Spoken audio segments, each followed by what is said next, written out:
being physically fit and healthy and having athletic longevity is actually one of the highest forms of wealth flexes that you can possibly possess. And I know this because I know plenty of people who have loads and loads of money but don't have great health and are suffering in their bodies, and no amount of money is helping them to feel better because their body is a burden. And that really sucks, because when your body is a burden, you also suffer often mentally. It's psychological as well. And I just published on eym.hypnoathletics.com an article about the mind-body connection, and I've been sharing about it for over 20 years now, and I really do understand from personal experience and like in my own body, and also from observing, living in the world and seeing everything around me, that healthy living is really one of the biggest wealth flexes that you can have. Like, more than a nice car, a house, all the bling, the jewelry, the clothes, all that stuff like that, which all of that is fine. People, if that's what you want to do.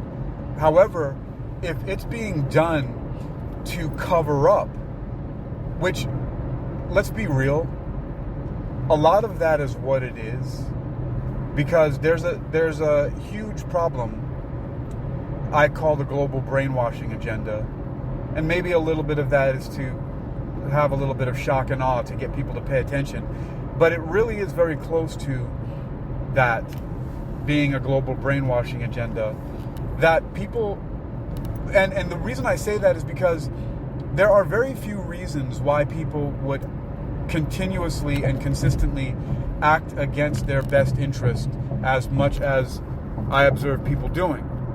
And what I mean by that is how much, for one example, is that there is such a low level in so many people. What is normal is a disregard for nutritional and actual real health awareness.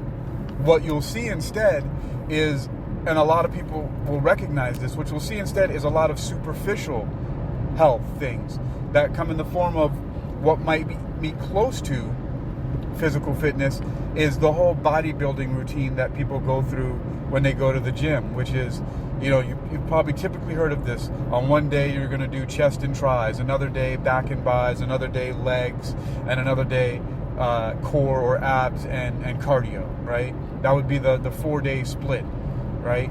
That's typical, but that's a bodybuilding exercise that has very little to do with mobility, flexibility, power, and functionality, overall mobility, and general health. Now, there are health benefits to that, and I would argue that it's better than doing nothing, but it has a lot more to do with superficiality and what it looks like rather than what it does, meaning it's more about form than it is about function. And I'm here to say that focusing on function is much more beneficial in the long term and in general, and even right now, than the other way. Meaning, it is much more beneficial to your overall physical and mental and, dare I say, spiritual health to focus on functionality. And not what I mean, this fad where people talk about functional training. I don't even really pay attention to what that means, because I have my own understanding that I know is factual and true from personal experience and sharing it with clients and others who I consult with, that being able to do things with your body, the ability to be able to for example, sometimes when I'm dropping stuff off, doing deliveries, I opt to take the stairs, and sometimes there are places that are 8 to 12 floors up, and I literally sprint up the stairs, and I start getting tired around the 9th or 10th floor when I start losing my breath and my legs start to burn. Some people, that's I think that's awesome. It's fun. It's like I have a very functional body that I'm able to do that I'm able to cartwheel and flip and spin and run and jump and bend and squat and crouch in a very childlike way. That is functional. That is the function I'm talking about. That my body's able to do that. That when I go to sleep, I sleep really well undisturbed. I wake up without alarms. Now that's another luxury thing that I have, but I know not everybody can do that, but maybe you can. It's all about the way that we allocate our time. And, that's another discussion about people rushing to work in the morning after staying up late at night, or feeling like you have to go party on the weekends. And I really have a problem with the word party and all that living a little, which is really just drinking and eating a bunch of junk food. And this, not good, unhealthy, very bad for you. If it's making you feel bad, I had to realize, and I knew it right away, when I would drink and binge drink and drink a lot, to the point where sometimes I threw up and would wake up the next day feeling sick, and then for days feel weaker and not as functional as I would be not. It's those kind of experience which eventually led me to the point where I just had to choose that I can't do that. I sometimes refer to it as the, not serving two masters. I am more crazily obsessed with functionality than I am with that brief moment of intoxication and loosened inhibitions and whatever else comes with that. I really don't know how many. There's not really a lot of benefits to it. To me, that's me. I'm not a fan. I'm straight edge. Don't drink, don't smoke, no drugs, don't even take over-the-counter medications. My one vice is caffeine, teas, and coffees. And capoeira, and death metal, and reading and writing. Those are my vices, if they could be said to be such things, because I'm obsessed with it. And this is what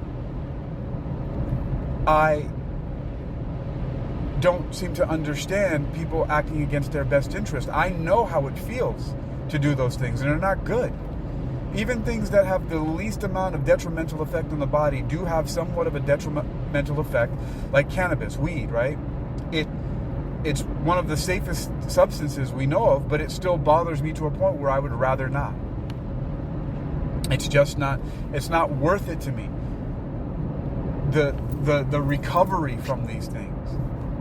I would just much rather be completely and totally aware and in control of my senses and my body all the time. And there are plenty enough times that caffeine, and sometimes, like the other day, I had to wake up early in the morning to go to court, and so I had to use an alarm, and I was really grumpy. There are plenty of opportunities when I'm not fully in control of my body and consciousness because of stuff like that. Drinking caffeine, sometimes if I drink a little bit too much, I feel jittery, or I feel anxious, or I'm like getting angry and I'm wondering why, and I'm like, I drank too much coffee too fast. And things like that. Or if I haven't eaten enough and I'm a little grumpy because of low blood sugar or something like that. Right? So there are already plenty of opportunities to not feel good without having to add significantly influential substances to my body. So I'm not here to preach about that, although I am a minister, an ordained minister with the Wisdom of the Heart Church in California, Arcata, California, which is connected to the school that I earned my PhD in metaphysical sciences from. And I do run a ministry, which all of this is part of. It's called Sword Paper Ministries of St. Fleur. And But I've realized that all of the things that I've been doing that seemed on the surface to be separate are actually not. They're all part of one ministry. The Sword Paper Ministries, which is what I'm calling it, because I like that name, and there are various other reasons. And it's been a long time, a very long time in development. And I mean, you look back, one of my websites that's been online since 2006, Hypnoathletics, at eym.hypnoathletics.com, you'll see that that's what I started back in March of 2006, that the spiritual leanings were there, and I've just had to grow and develop since. And, you know, a lot of the way that I think about a lot of things has changed, but there's a foundation that underlies it. And a big part of that is martial arts, healthy living, and self-defense. And so it's very interesting to me how so many of us will act against our best interest. And as I was saying, there are only a couple of reasons for that. I mean, either we have to believe that we are inherently evil, this whole idea of original sin, or what I find to be more plausible, or, listen carefully, that there is a global brainwashing agenda. Because some long time ago, humans figured out that other people, that everyone, including themselves, is very susceptible to suggestion, is very susceptible to the influence of one-upsmanship and authority, to the influence of translogic paradigms and doctrines, to the influence of internal experience and overload, those 3 hypnotic modalities, and when these things are applied through repetition and association. When you repeatedly expose someone to one-upsmanship and authority, first hypnotic modality, and to paradigm, translogic, and doctrine, the second hypnotic modality, you cause internal experience and overload, the third hypnotic modality, which becomes associated, the second law of hypnosis, with what you're repeatedly being exposed to. There's an interconnectedness between the 2 laws of hypnosis, which are repetition and association, and the 3 hypnotic modalities. And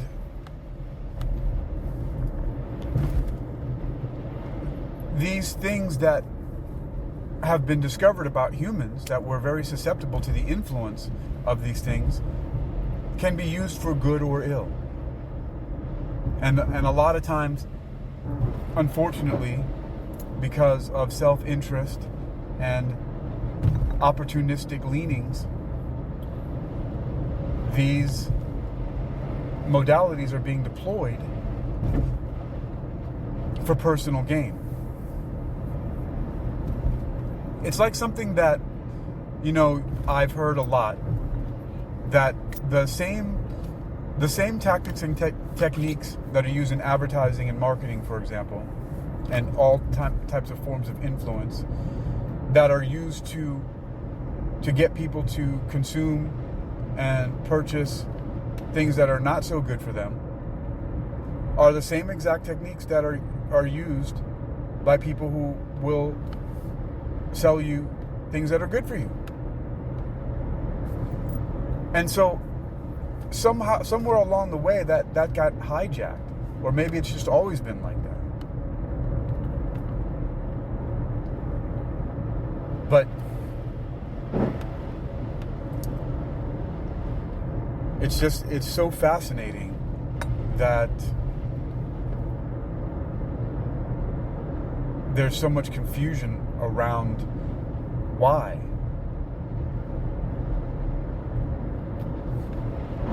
And I don't know. I mean, what's really fascinating about it and disturbing is how many of us will do things that are obviously against our best interest and unhealthy, simply because we don't want to be left out. Because somehow the pain that we feel of being left out, not being part of the in crowd, not being accepted by others, overrides the long-term consequences of the things that we consume, and consume in many different ways, whether it be information or it be things that are directly actually being taken in by our bodies, and nutrition and the things that we do. And one leads to the other. The things that we take in, eventually we start to believe it. Even if at first we start to do things to follow along, to be part of the in crowd because everybody's doing it. At first we know, we can feel that it's wrong for us, but we do it anyway to get along. But then the more we're exposed to it, the more it's repeated to us, and then also because it's repeated to us by authority figures, right? The people who are in government, teachers in schools, church leaders, various different heads of organizations, bosses, your employers, from books, because even the word authority is in the word author. The word author is part of the word authority. But even all of that, we start doing something that doesn't feel good. Like we don't feel good when we smoke a cigarette or take a pill or drink some alcohol, but we do it anyway because the people around us are doing it and saying it's fun and it's partying and live a little and all this other stuff. And then eventually we're doing it so much that we find it to be normal, which is just another way of saying statistically most frequent. It has nothing to do with the meaning of whether it's right or wrong, just that most people are doing it. It's statistically most frequent, like most people are doing it. And so therefore, because most people are doing it and we don't want to be pushed out by the crowd, we do it too. And isn't that crazy when you really think about it?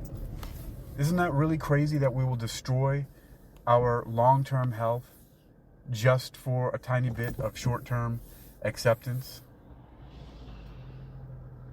That we will do things that are destructive to us in so many ways just so we can fit in. It's really crazy. And it sometimes, it very often it just kind of hurts my soul a little bit to think about it. I've been so sad about these things sometimes, and angry mostly. But the solution has always been to focus on improving my functionality in so many different ways. Improving what I can do. It might seem silly to some people, but I started to model what I could do after fictional characters like superheroes and other types of heroes. The people that the James Bonds and the Black Panthers and the Spider-Mans and the Incredible Hulks and the Luke Cages and the Blades. I looked at these characters of various kinds, the Panthros and the Linos, right? And looked at these people, these creatures, and what they were able to do, the martial arts prowess, the Bruce Lees, the Chuck Norrises, right? And said, that's a hero. That's a man. That's what I want to be like. I remember looking at the movie with Michael Jai White, Blood and Bone. I think his name was like Isaiah Bone. And then also seeing the movie Red Belt with Chiwetel Ejiofor. And I remember thinking, man, the nobility of these men, the high morals, the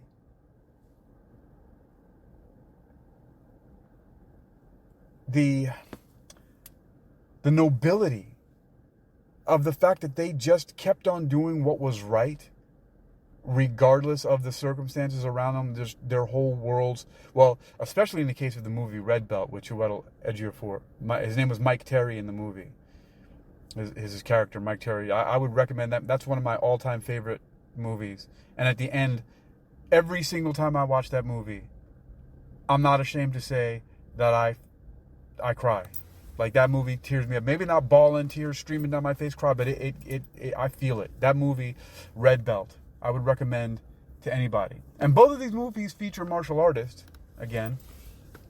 Red Belt is about jiu-jitsu, which I'm not a practitioner of in any traditional sense. I know a few submissions. I'm really good at 4 submissions, and 2 of them are very similar, so it's kind of like 3. But Blood and Bone with Michael Jai White is incredible. But my point is that I look, and those movies came later, before I was looking at, I used to watch Spider-Man and His Amazing Friends, and, there's Blade and Black Panther from Marvel, and all this stuff growing up, Spider-Man, like all, and all the martial artists, the martial artists in G.I. Joe, Snake Eyes, and Panthro from the Thundercats. And he used one of my favorite weapons, probably because I was influenced a lot by Bruce Lee, the nunchucks, the nunchaku, or as they're called in China, shuangjiagun, right? Like, I saw these guys and the things they did with their bodies, and I wanted to do that. That's what I wanted to emulate. That's who I wanted to be like. And it's one of the primary reasons why in my life, why I continue to practice martial arts to this day. Not the only reason, but it's one of the reasons that I continue to this very day to practice martial arts, because that was the ideal that I looked up to. And sometimes it's difficult for me to understand, and it doesn't mean that, there's no right or wrong to it. It's just, it's what's normal for me, right? What I pay attention to, what I'm interested in, my reticular activating system is tuned into opportunities to be like that, right? My brain hones in on every opportunity that I can find to continue to be some kind of superhero ninja, basically, right? And that's my ideal. And what comes with that, when you look at the various different skill sets that heroes have, they a lot of them, they just don't fight, right? They're not just fighters. They're not just skilled combatants at martial arts. A lot of them know amazing things. Like, one of my other favorite characters is Beast. Or just in general, if you look at a lot of the Marvel characters and heroes and villains, it's these guys, and even in G.I. Joe, right?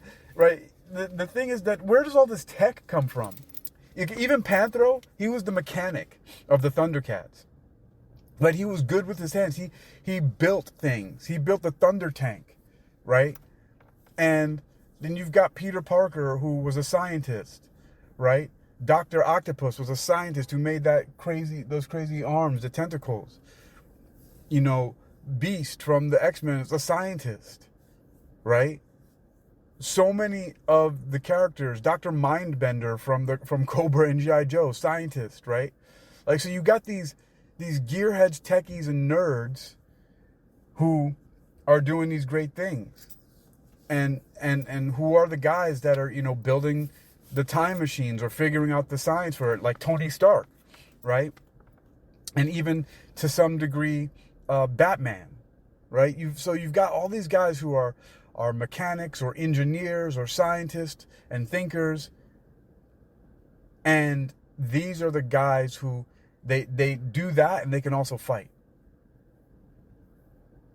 And you add on top of that a little bit of talent. Some of them could paint, write poetry, draw, dance, and you've got a well-rounded being there. And that is what I saw and my entire life have aspired to be and have become.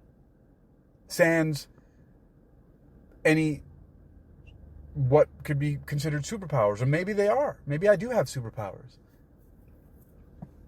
I may be physically mortal, but I'm very well-rounded.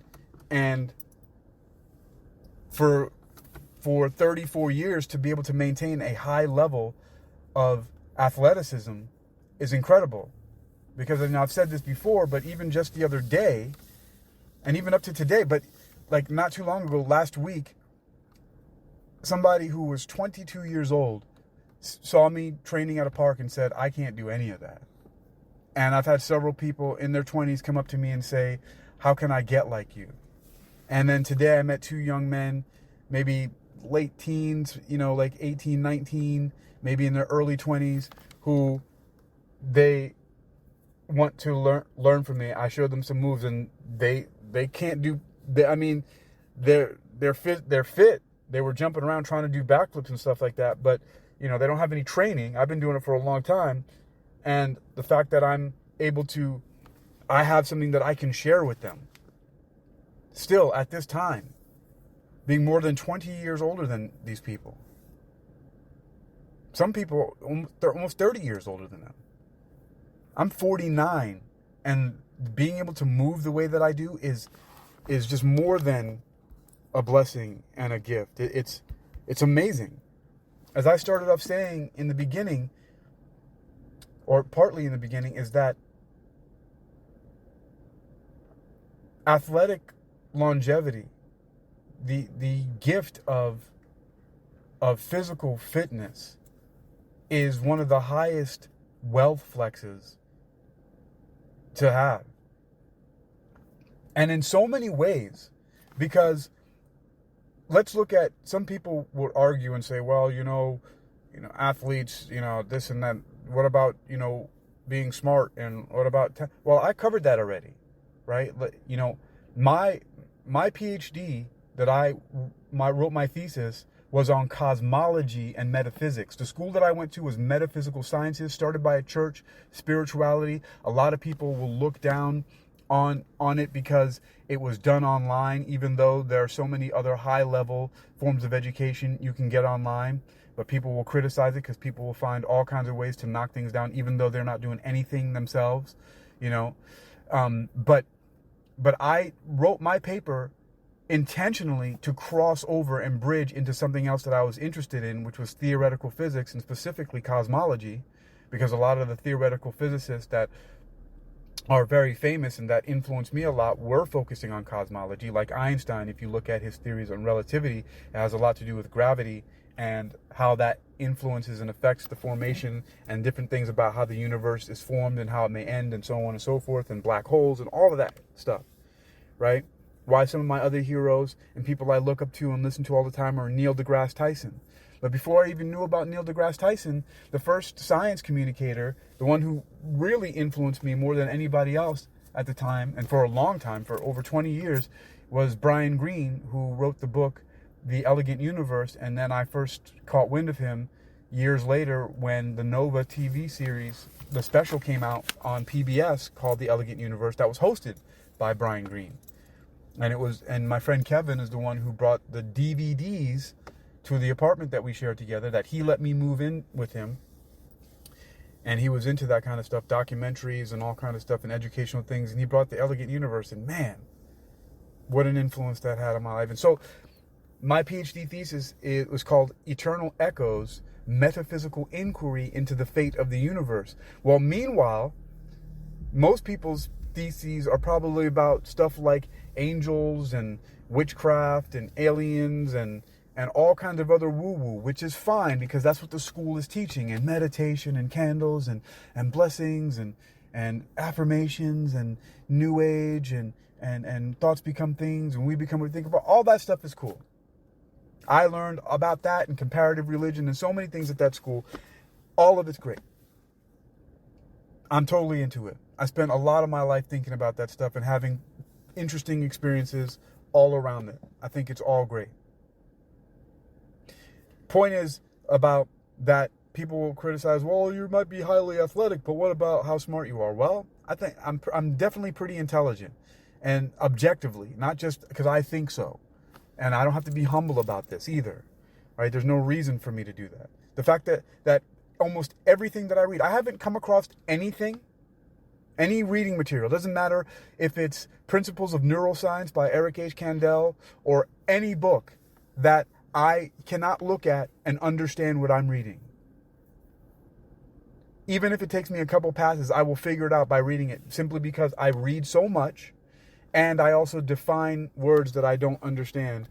And that's one of the biggest reasons why I'm able to understand things, because I make sure that I define everything and figure it out. I had a really great experience in a biology class that was a journal club at Los Angeles Valley College, where we had to do a presentation of a scientific research paper and do a PowerPoint presentation in front of the class. And long story short, I got the most difficult for the second presentation because I completely bombed the first one. And that's another story for another day, although I've recorded and talked about that before, but I don't want to get into it right now. But it's a great story. It's an amazing story about like overcoming and stuff like that. But the second time I presented by myself, where everybody else was in groups of 2 or 3, and I completely dominated, to the point where people were coming up to me afterwards and asking me questions like, wow, that was amazing. You like completely understood, you covered, you knew, like all by myself. And it was an amazing accomplishment. But part of that, because of that experience of learning how to understand some of the most complex and intricate papers, scientific papers in biology, I carried that understanding over and continued to apply that process that helped me to understand that so completely to everything that I explore in life. And there are things that are difficult. I still, even though my friend Jose, who's the one who actually introduced me to capoeira, said that I'm better at math than anybody he knows, I still struggle a lot with mathematics. So I carry math books around and I do math problems, and I have books like How to Solve Physics Problems and I have all kinds of math books. But again, my point, and then well-rounded, right? And then I play musical instruments and I sing and I compose music and I dance. And so the whole point is that I looked at heroes, whether they be fictional and sci-fi and fantasy, and I aspire to be as much like them as possible. So another point that I'm getting to here, and yes, you know, some of this is sort of ranty, but there's a coherent point here in all of this.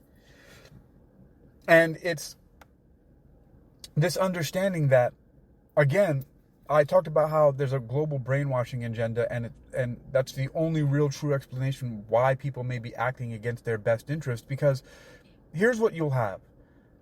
A lot of people will look at celebrities and those heroes, and you know, there's a lot of people in the world who go to Comic-Con conventions and all kinds of other cons like that, right? All those other conventions. My friend Kevin is one of them who, like I said, showed me the Elegant Universe, and you know, he introduced me to a lot of things, and it's helped me out so much in my life. And I don't know, I definitely would have continued to advance in life if he weren't present, but he has definitely been a huge influence in the positive development in my life. There's people who go to Comic-Cons, and there's people who go to Star Trek conventions. There are people who play Dungeons and Dragons, and a lot of these things have to do with fantasy, science fiction, and fictional characters. And so, and you have these people reading novels and getting way into this stuff, but then their bodies are falling apart. And again, this is not me making fun of people. I'm making a direct, true, real-life observation. that people are not physically functional. They might be really passionate and into something, and something intellectual and something fun, which is hooray, go for that. I asked the question, how is it I'm into all of that stuff too, into reading novels a lot more now. I never really used to. I was more into just reading nonfiction. A lot of that has to do with the fact that a lot of opportunities were suppressed and hidden from me, where they were given to a lot of other people, and it has to do with demographics and systemic things like that. So I had to really, or not had to, but I chose to. I took it upon myself to be autodidactic, to be self-taught, to figure out how to do things on my own, to learn, to self-teach, and to continue to do that, which is one of the reasons why I wrote my thesis on the intersection of cosmology and metaphysics, right? Because I wanted to cross those boundaries, because I spent so much of my life in the woo-woo, in the new age, in the spiritual, in the religious stuff that didn't have any grounding in science, and a lot of people were very happy to let me kind of just be in a world and not know a lot of things. I've had to teach myself so many things that I'm still teaching myself now, because those opportunities were not presented to me, and they were sometimes, a lot of times they were deliberately hidden from me. And when I look at a lot of things in retrospect, I can see in hindsight how they actually were. People standing right next to me were given opportunities because of certain characteristics and traits that they were expressing, and I was expressing some of the same things, and we were separated, and they said, fine, no, you're fine. Why don't just go to have 3 chorus classes and 2 band classes and only 1 social studies class, and the very bare minimum that you need to barely graduate from high school. And then I went and took 1 science class and 1 math class in summer school in order to graduate from high school. Whereas other people were, way back when they were sophomores and juniors, they were doing school work programs where they would go to school for a couple classes and then leave and do work in a hospital, or be in a TV program or some kind of STEM program where they'd be in a lab somewhere and doing all this stuff. And all this was happening around me, and I, none of that. And even though I had the interest in these things, they were not presented to me. But I'm not saying this I have no resentment about it. I've actually, it's been so long that I didn't know about these things. I didn't have any time. I didn't even really know that it was happening until recently.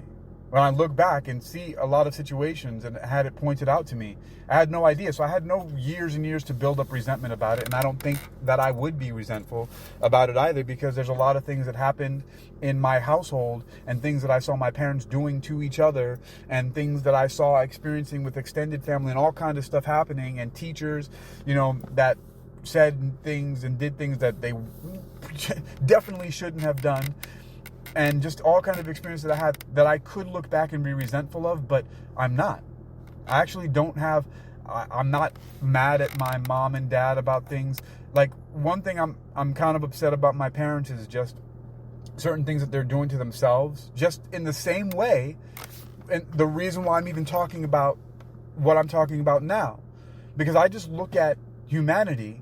And what this reminds me of is there's a poem or some prose that I wrote years ago that says, "My love is not like a beam of a flashlight focused and spotted on just one, but more like the rays of the sun flooding over every living thing." I have this weird connection to people in general, where I look out and I get sad when I see people destroying themselves, or I see people suffering for any reason at all. And it could be people, it could be animals, even insects. It just hurts me. And I remember even years ago, I saw a movie with Godzilla, and somehow these people, they lured Godzilla to this hole, and he fell inside this hole in the ground. And I remember being really upset and crying about Godzilla falling in this hole that they lured him into. Like, that's my connection to living creatures, even fictional ones like Godzilla, which may be part of just how I feel so deeply and can connect to so many things. Why, for example, I, am able to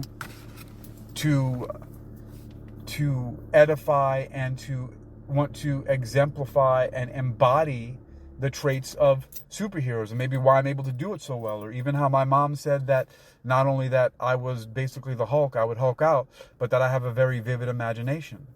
All of those things in combination are reasons, and I guess that would be that I'm very empathic. I just have a lot of empathy when I look out, and I'm not saying this as a virtue signal or for people to be like, oh wow, he's got good traits. No, it's just what I am, and a lot of times I really actually wish I wasn't. I really actually wish that I wasn't as empathic as I am. And I'm using the word empathic because I don't like words like empathetic because it has the word pathetic in it. Just like I don't like the word therapist because it's two words like the rapist, and I think that's weird. I don't know why, right? Again, that's one of my quirks. I just don't like stuff like that. I don't like the word empathetic. I won't say I'm empathetic. I'm empathic. And I don't say therapist. I say clinician. Even though one of the titles or hypnotist, even though one of the titles that I can use it is a hypnotherapist. I just don't like the word therapist. So I'd rather say that I'm a master hypnotist, which is one of the terms that we're allowed to use based on the type of education that I received at the Hypnosis Motivation Institute, for example.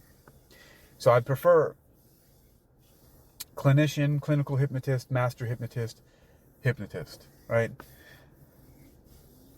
And so I often wish that I wasn't empathic because I just feel so much that sometimes it gets in the way. I just have I think about sometimes people that I know that have suffered.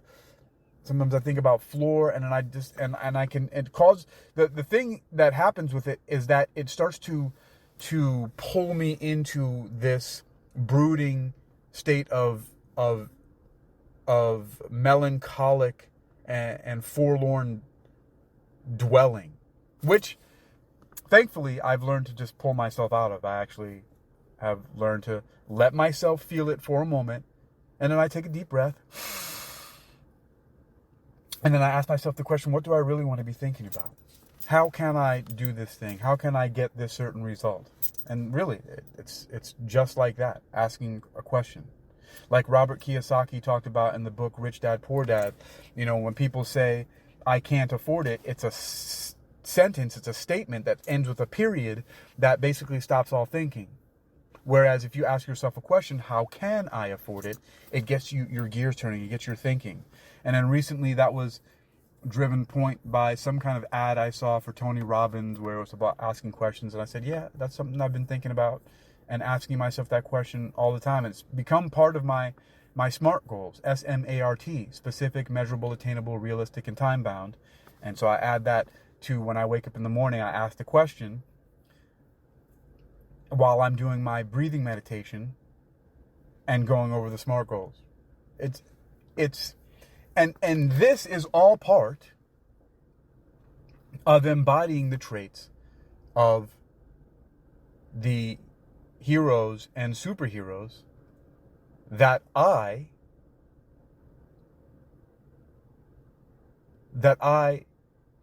look up to. Those are the people, fictional or not, that I look up to.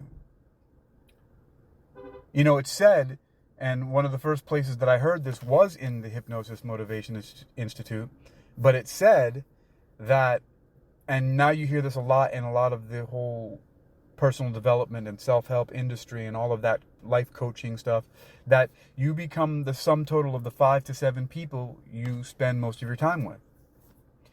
And I've understood for a long time that it doesn't necessarily have to be the people that you are in physical contact. It doesn't necessarily mean the people that you live with, that you grow up with, your family, or people that are around you in school, so on and so forth. I know this because I tuned a lot of those people out. I learned a long time ago to tune out people in my family and people that I was in school with and people that claimed to be my friends and said they were my friends. And a few of them got me in trouble and intentionally tried to get me in trouble. And I see that now as well. And so instead, I focused on these fictional characters, these characters from fiction, from sci-fi, from fantasy, because they were doing things that I wanted to do. They were the Bruce Lees, who were amazing martial artists, who had these crazy chiseled physiques, who knew how to use nunchaku. They were the Panthros, who, even though it wasn't explicitly said, that was a brother that was voicing him. That's representation. And he also used nunchucks. And he was a gearhead. He was a mechanic, like my father. One of the traits that I admire from my father, even though there's some other things that he did that I don't do myself. Like, my father still drinks a lot. He's 83 years old. He still drinks and smokes cigarettes. And he gets drunk, not just drinks. Right? But hey, everybody's different. To each their own. So, you know, but those are the characters that I would emulate. You know, I look at those characters and base how I'm going to behave after what they are doing and the ideals that they have, doing what is right regardless of what's going on around them. And it's like, I don't remember who the author is, but I heard the story over and over again about the hero's journey and about how George Lucas based the story in Star Wars with Luke Skywalker on, who basically is a reluctant hero, right? There's something that needs to be done. Somebody comes and says, hey, we need you to do this. And they say, no, I got to do something else. I don't want to. And then they end up really doing it because it's the right thing to do. And, you know, Wolverine is like that. So many people get sucked into stuff. The Incredible Hulk exemplifies that, you know, especially in a TV show that I watched a lot with Bill Bixby. And you know, it was like just stuff would happen, right? And they would get called in to do stuff that they didn't want to get involved, but they did it because it was the right thing to do. And then, like I said, some more of the more recent stories, which by now, Red Belt and Blood and Bone are, you know, at least a decade old by now, I think. But still, those are some more recent examples that really continue to drive the point home, that I started to think to myself, yeah, that's the kind of person, that's the kind of man that I want to be and that I continue to strive to be. That, you know, also is part of the saying that people have also heard, you know, it's better to be a warrior in a garden than a gardener in a war. And I also say, though, know how to garden, right? But start with the warrior part first.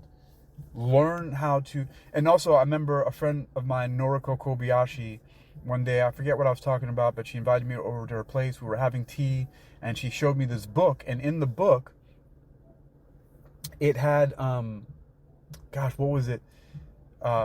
It basically told this story, it was basically a similar story.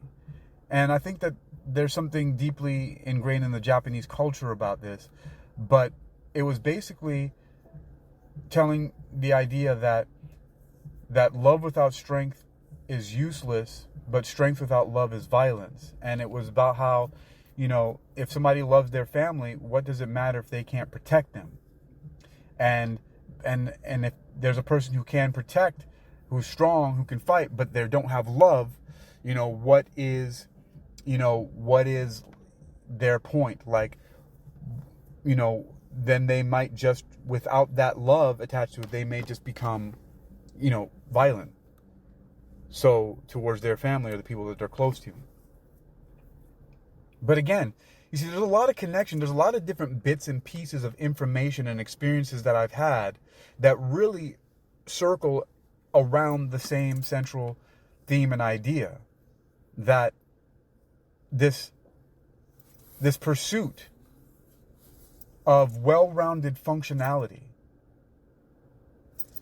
is the way to go, because again, so many people seem to be idealizing and idolizing heroic figures from fiction and fantasy. And doing that from the armchair or the gaming chair and the gaming console and online and the keyboard. And that's great. Consume that stuff. It's fun. You can get influenced by it. But what about becoming a real life superhero as much as you possibly can? Not just spending all the time in the lab and coming up with scientific, you know, discoveries, if that, because there's few people who do that, right? There's few Richard Feynmans and you know, Eric H. Kandells and, you know, and Yusuf, you know, Salam, Abdus Salam, you know, and whatnot, right? All these physicists and That's great, but what about also being physically fit and at a high level? What about also having artistic talent? I get that time is limited, and I've also lived my life in a very different way than a lot of people have. One of the things is I actively avoided having children. And, maybe that's just the way the universe goes, but when I finally was ready with Floor, she died. And it was the most difficult experience that I've had in my life, and just in a lot of ways just very sad. Just how everything went down. But also very life affirming and very, very revealing to me about myself and about,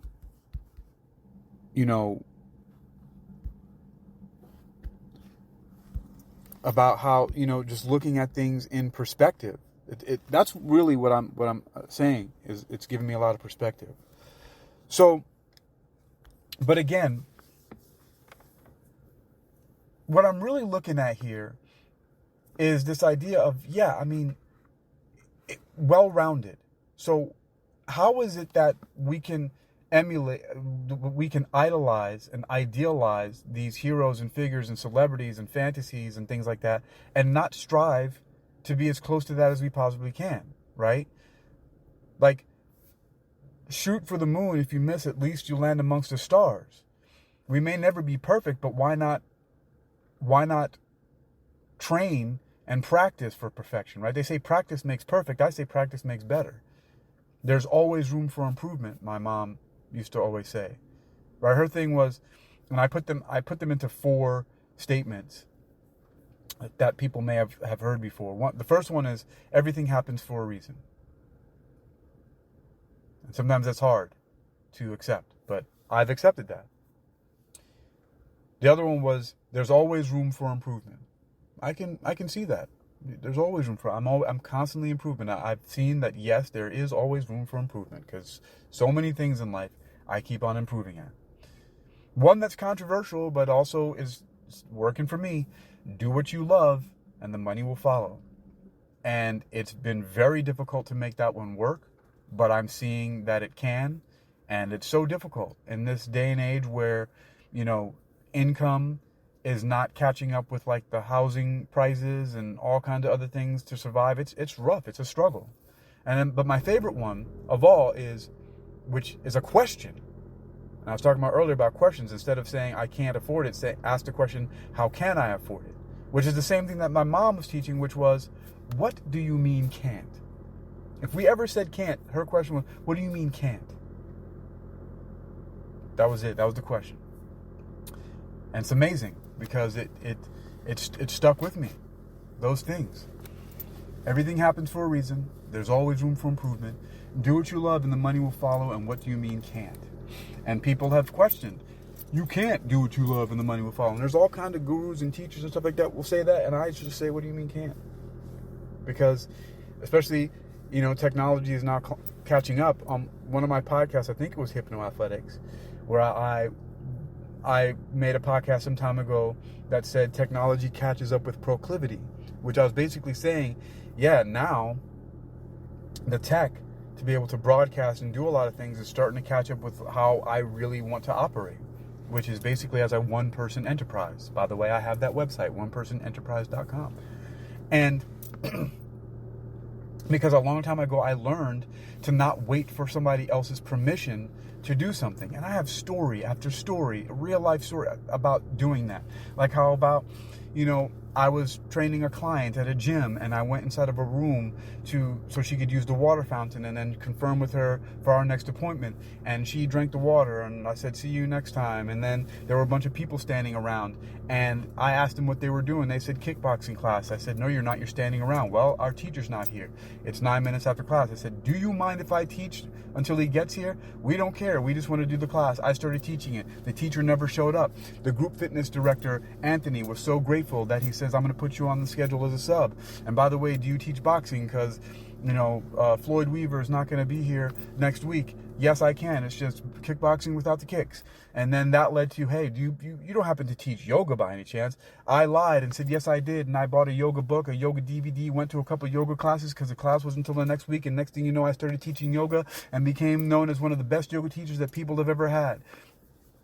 Same thing came, mat Pilates. Started teaching mat Pilates and started going to Mel's classes, and she taught me and she helped me out and so on and so forth. And then I started teaching boot camp and firm fusion and all these other classes, and then became one of the most sought after subs, and everybody came after me to sub classes for them because I was reliable and I was well received, and on and on and on.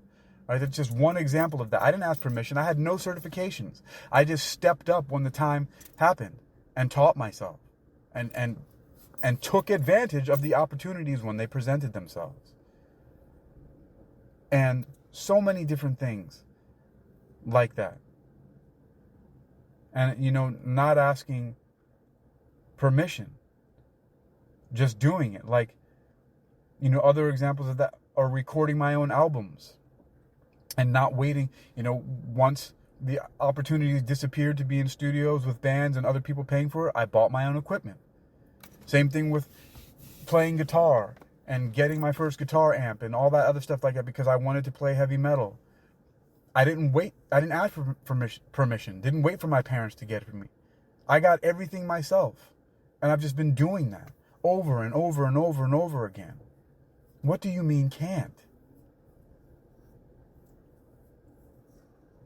And that's what I'm talking about.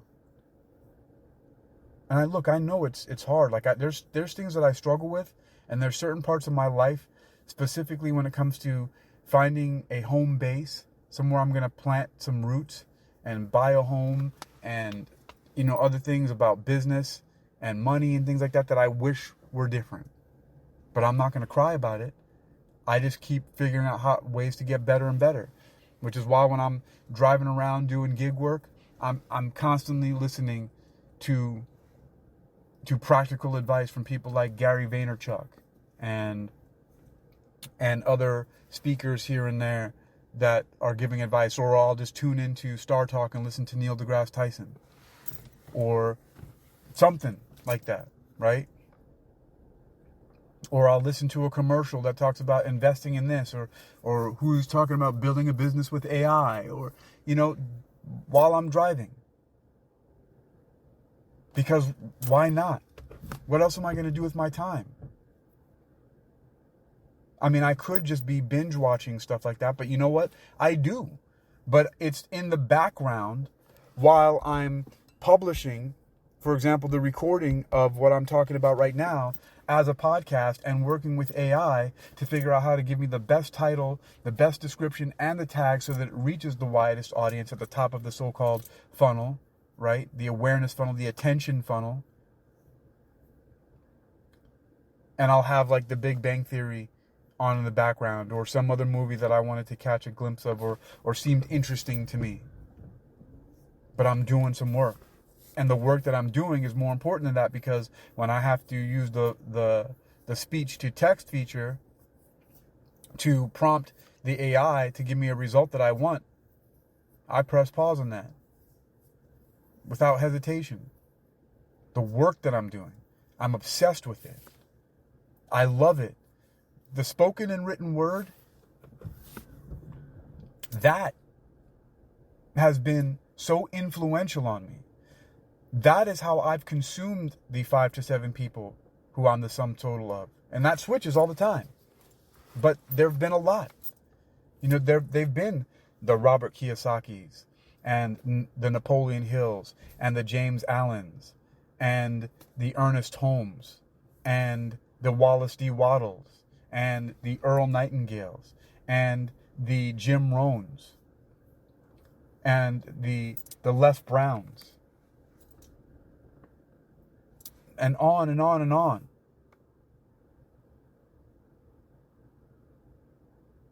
That's what I've kept as my company, and the various different books. Stan Gabilisco, who wrote Mastering Technical Mathematics, and also Teach Yourself Electricity and Electronics.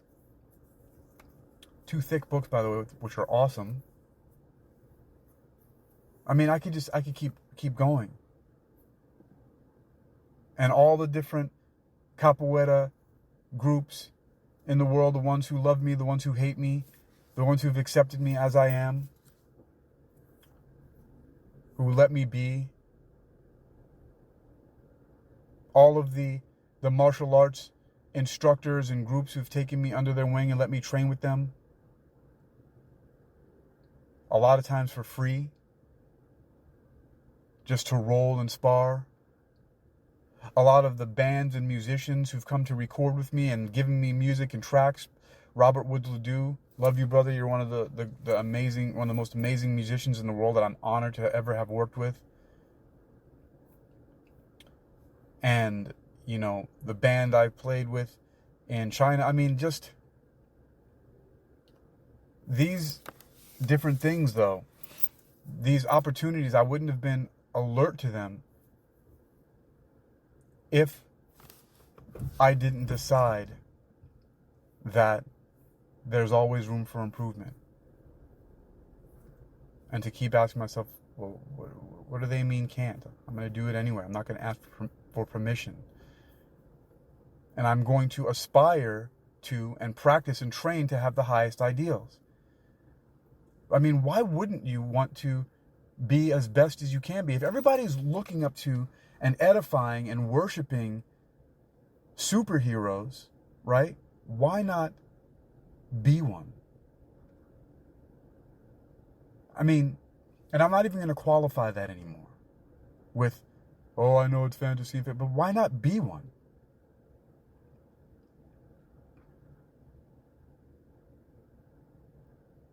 Like, I mean, with all the way that the world is, with everybody faking and posturing and putting on makeup and wearing brand name clothes and driving the nice cars and getting the big houses and putting themselves in debt, all for a facade, because what everybody's looking for is to hook up with somebody that will love them and respect them and stay with them, and they don't want to be alone. And so they do all this fake stuff on the surface to be accepted. Because remember, one of the things I was saying earlier on, way in the beginning, an hour ago, was that a lot of people will do things that are against their best interest because they don't want to be rejected by the crowd. They want to fit in. But, well, why not? I mean, aren't the celebrities, aren't the superheroes, don't people look up to them? Isn't it the reason why people see celebrities and they scream and cry and pass out? Or I bet you, or like how people were swooning for Captain America, you know, in the movie, because that's how people are. So why not be that? It's probably one of the reasons why almost everywhere that I go, I'm well received. Not because I'm posturing or faking, but because I am. People just know that. This is not bragging. I know that it might seem like that and sound like that and sound crazy to some people sometimes. But I'm just asking people to wake up.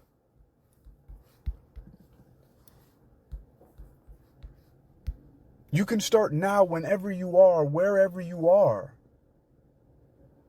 to just do and be and aspire and train to be as best as you possibly can be in all ways, shapes, and forms.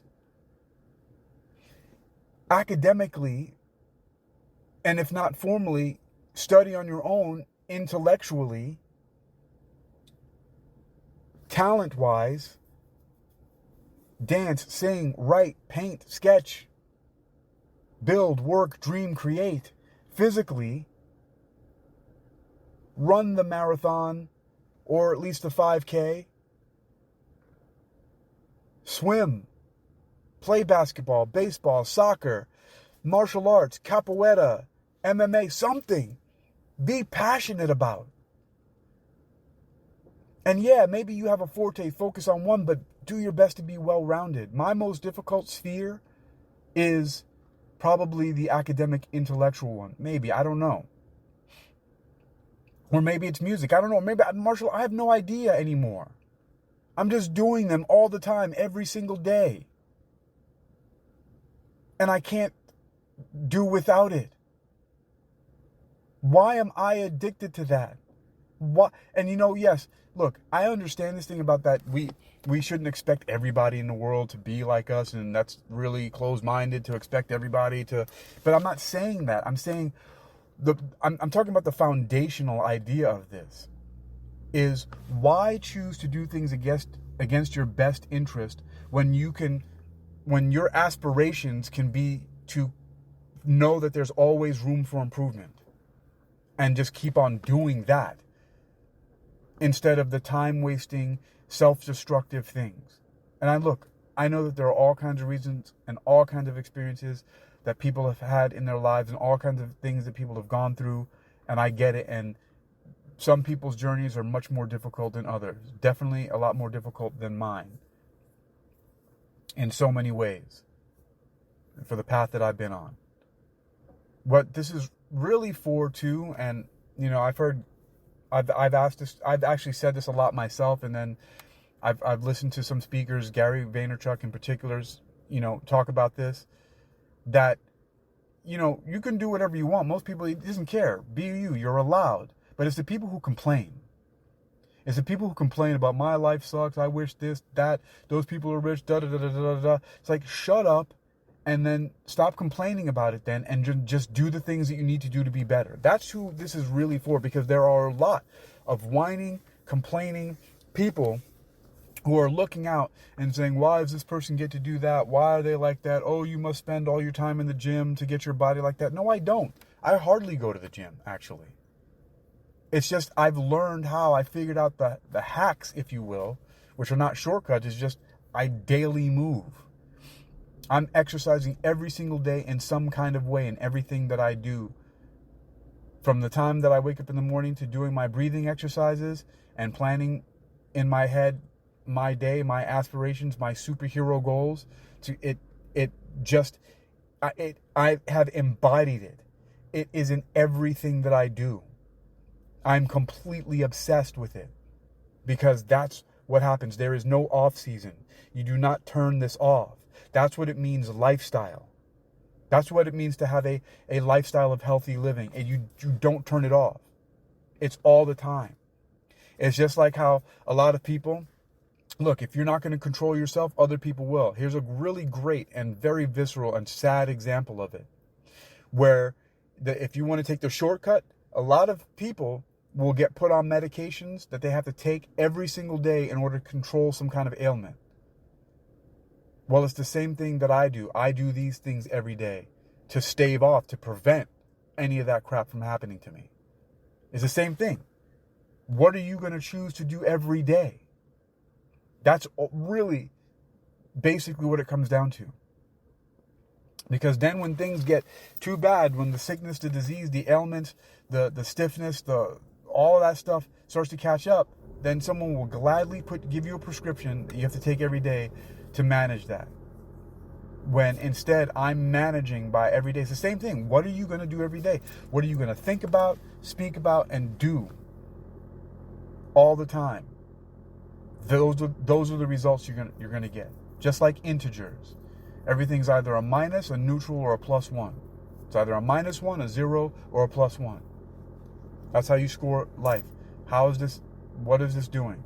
It is a minus one to my health and my spirituality and my psychology. Is it a neutral, or is it a plus one? Or plus, minus, 0, whatever. It could be any number. Plus 1, plus 20, minus 1, minus 50. It doesn't matter. 0 is always 0. So, I ask, what do you really want to do? What do you want out of life? Not everybody has to have and want the same thing. Not everybody wants to be a superhero. Some people just want to coast by and get along, and that's fine. We all can make the choices that we want. It's those who complain and claim to want to do better than just do better, because there's always room for improvement. And I know that you can. And regardless of what happens in my life, regardless of whether or not certain other goals that I get to, whether they be in business or figuring out certain things, they happen, I'm just going to keep on going. That's it. I'm just going to keep on going. What options do I have? Either give up or stand up. And I choose to stand up all the time. And I have ups and downs, and life is not perfect. And I get angry and sad and feel despondent and even damn suicidal sometimes. But I wipe my face and get up again, so to speak. That's really just what I hope for people. Why? Because I feel it when I look around at the world, and it just something I feel deep inside, the emotional state, the connection that I feel to people, and it makes me sad because I know what it's like to not feel good, to feel sad, to feel hopeless, to feel anxiety, to feel depressed. But I can't imagine what that would be like to just feel like that on a constant basis, but mostly due to insecurity and from preventable things and from just a lack of effort of not doing it. Because you don't have to be constantly like that. You can fight. And that's what I mean by healthy living and self-defense, that healthy living is actually a form of self-defense against all of the crazy crap that life and other people can throw at you. Well, this is one of the longest recordings I've done in a while, so I've vented enough and made some good points, and I'm going to have DeepSeek R1 organize the title for me and the description and the tags, and I'm going to put this out here, and I'm going to keep on going. I'm Hakeem Ali-Bocas Alexander.